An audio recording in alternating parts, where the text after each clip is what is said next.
आज हम भूगोल के बीए तृतीय वर्ष के विद्यार्थियों के लिए संसार वर्ग के भूगोल के अंतर्गत एशिया के विनिर्माण उद्योग, एशिया मैन्युफैक्चरिंग इंडस्ट्रीज के बारे में विस्तार से अध्ययन करेंगे। विनिर्माण उद्योग पहले तो किसे कहते हैं? उद्योग शब्द का प्रयोग सामान्यतः आर्थिक क्रिया या व्यवसाय के अर्थ में किया जाता है।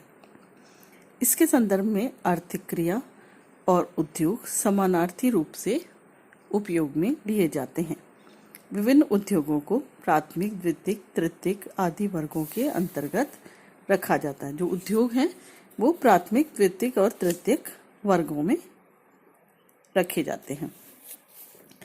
प्रक्रिया की भिन्नता के कारण समस्त उद्योगों को हम 4 वर्गों में बांट सकते हैं।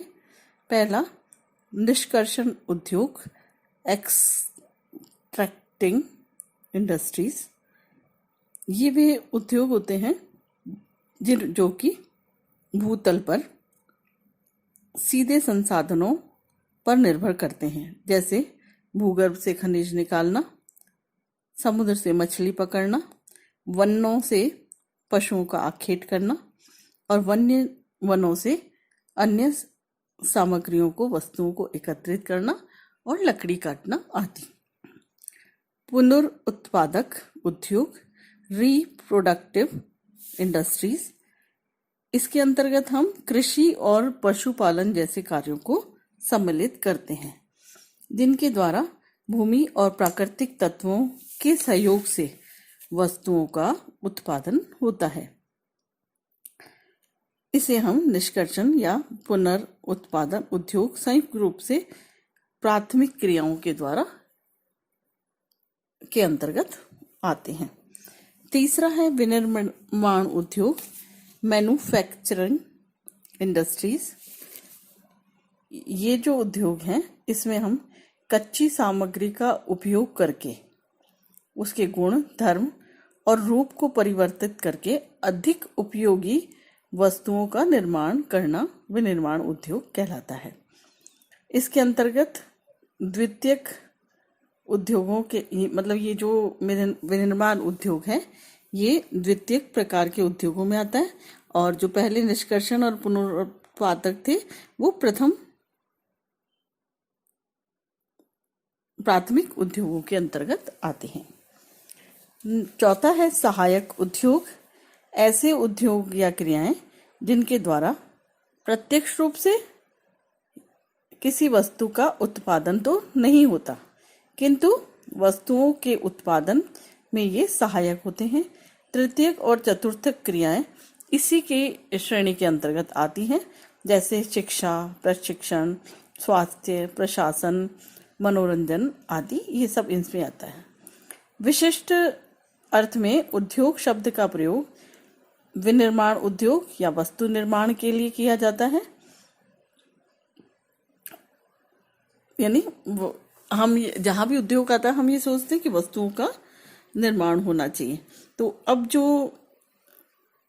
ये जो उद्योग हैं इन्हें हम 3 वर्गों में उनके पैमानों के आधार पर बांट सकते हैं, जैसे कि उत्पादन के छोटे और बड़े जो पैमाने हैं उनके आधार पर हम उद्योगों को 3 श्रेणी में वर्गीकृत कर सकते हैं। पहला, कुटीर उद्योग।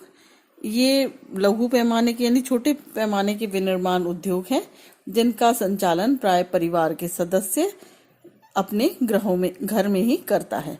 इसे पारिवारिक उद्योग या गृह उद्योग भी कहा जाता है, जैसे पापड़ बनाना, मंगोड़ी बनाना। इसके अलावा जो भी कोई एक हस्तशिल्प की कोई वस्तु हो तो उन सब का निर्माण करना, ये सारे कुटीर उद्योगों के अंतर्गत आते हैं।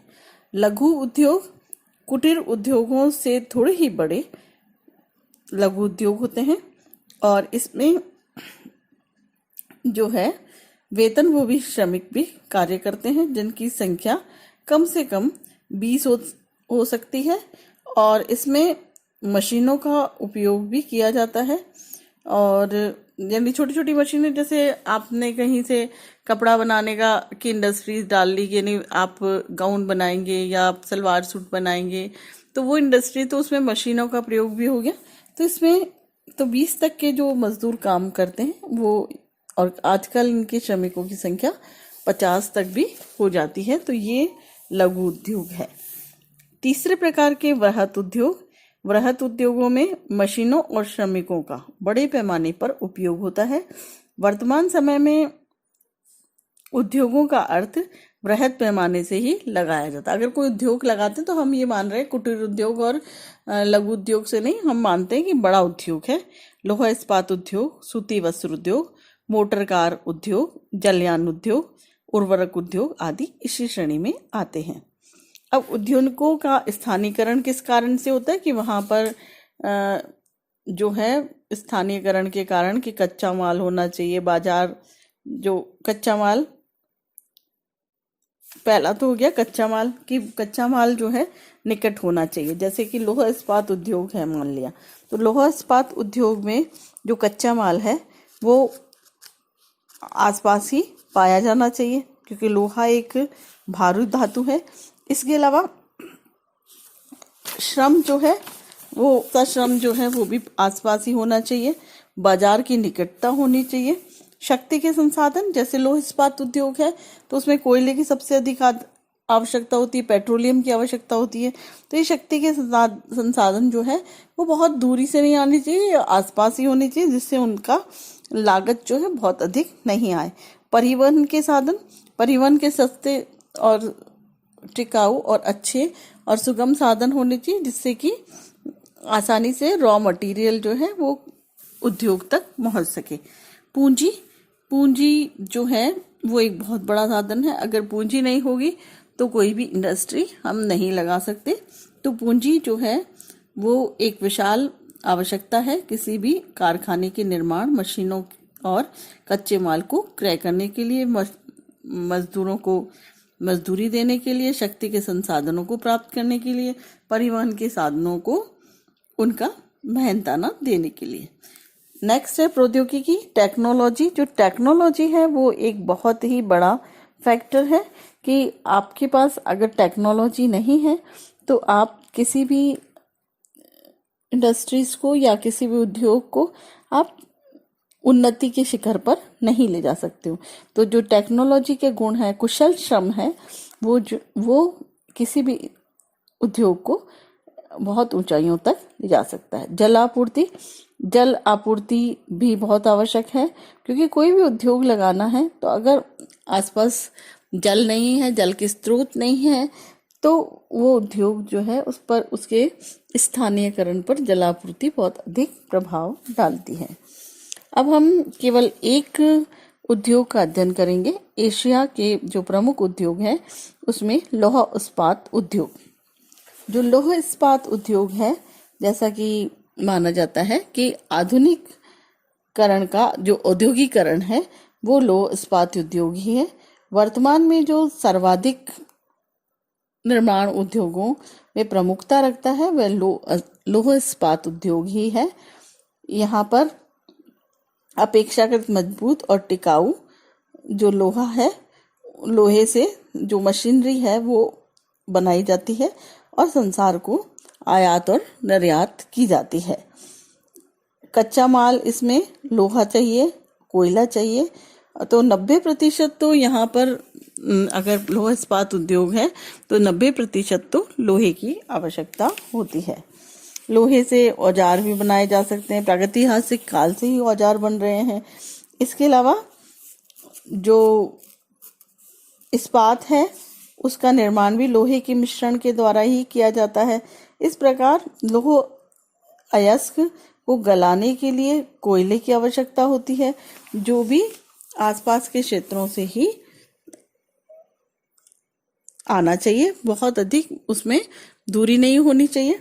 तो इसलिए हम अब पढ़ेंगे लौह इस्पात के स्थानीयकरण के कारण कि क्या कारण है कि कच्चा माल जो है वो बहुत अधिक दूर नहीं होना चाहिए। कच्चा माल में क्या होगा, कच्चा लोहा कोयला आदि, ये सब कच्चे माल हो गया। इसके अलावा बाजार की निकटता होनी चाहिए कि जो भी सामान आपने बनाया है उसको बेचने की आपको सुविधा होनी चाहिए। शक्ति के संसाधन में जैसे मैंने बताया कोयला, पेट्रोलियम आदि जो है उनके बाजार या उनके जो उत्पादक क्षेत्र हैं वो भी निकट होने चाहिए। पूंजी एक सबसे बड़ा फैक्टर है कि अगर किसी के पास पूंजी नहीं है तो वो उद्योग जो है उन्नति नहीं कर पाता, और इसलिए विकासशील देशों में इस्पात उद्योग जो है विदेशी कंपनियों के सहयोग से स्थापित किए जा रहे हैं। प्राविधिकी यानी टेक्नोलॉजी जो है वो भी एक महत्वपूर्ण तत्व है किसी भी आयरन स्टील इंडस्ट्रीज के